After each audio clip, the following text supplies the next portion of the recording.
guys, TheGearChange here, back with another video.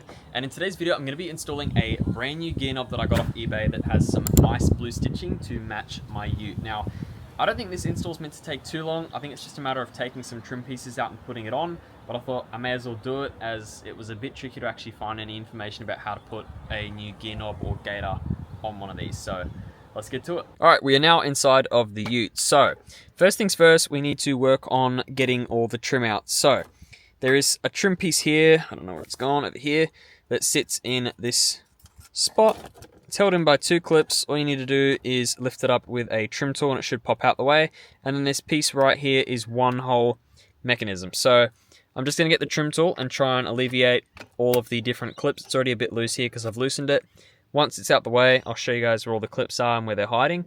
Once that's off, we should get access to the gear knob and the gaiter surround, and we should be able to sort of pull it up and off, unscrew it, and put the new one on. Now that the trim piece for the center console is out of the way, I basically used the trim tool and went right around and got all of the individual clips sort of up and out of their place. I don't want to have to unplug too many things. I've unplugged the traction control up the back here just so I don't have to maneuver it around, but I lifted this up and over the gear knob itself just so it's not too tricky to get to. So we got 4 screws here, so pretty much just got to unscrew it, pull this up and off, and then put the new one on and clip it all back together. Now here's the gear knob and here are the 4 screws. So they're pretty tight as they haven't ever probably been removed. I assume it is the factory gear knob. I don't think it's ever been changed, so it is pretty worn out as you guys can see. So we will take these 4 screws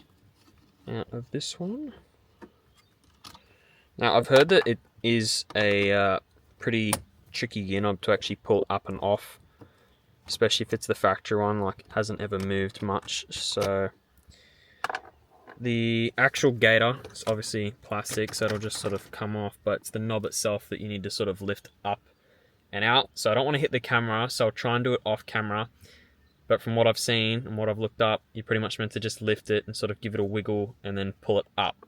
And then for the new one, pretty much just slam it down on there, put the screws in, hunky-dory. So I'll see if I can get this off. Alright, so I've gotten the old gear knob off of the Commodore. From what people were saying, they were not wrong. It'll just about hit you in the face if you're not careful when you're sort of pulling it up and off. But that is off and out the way. Now I can line up my brand new one. I can get it lined up and sorted.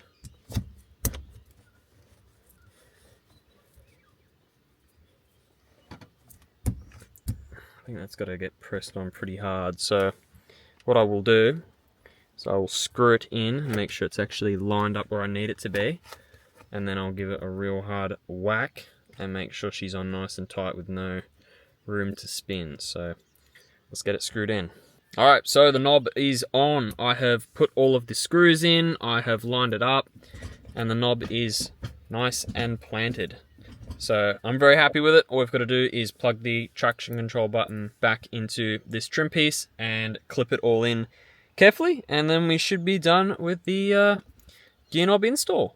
The new gear knob is finally in the Ute. I'm very, very happy with it. It looks a lot better than the factory one. It's not much different really, it's just the blue stitching and the fact that it's not sort of worn out on the top and it's nice and fresh. So I'm pretty happy with it. I think it cost me about $200 on eBay. I'll have a link down below for any of you guys who are interested in getting one. They do a bunch of different sort of styles and combinations and things like that. But yeah, all in all, pretty easy install. I just had to clip everything back into where it went. It was just a matter of a bunch of clips and only the one plug. I didn't bother unplugging this sort of main electrical bit at the back. But yeah, all in all, really easy and it looks awesome. Alright, so that was the install of the aftermarket gear knob in my Holden Commodore Ute. It didn't take too long. I'm really not sure how long this video will actually be, but I hope for any of you Commodore owners out there who haven't swapped your gear knobs or changed them over, it was pretty easy to follow and is helpful to you. But yeah, I'm really happy with it. I've got a lot of mods and plans already sort of in motion and things that are on the way and things that I have to wait for and things that I'll be picking up. But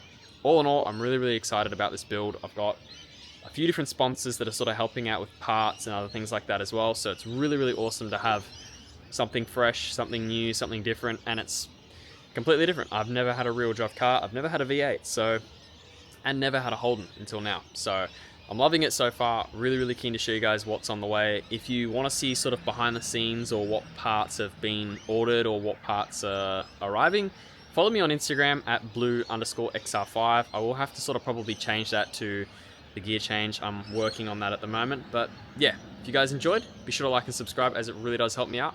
And I'll catch you in the next video. Thanks for watching.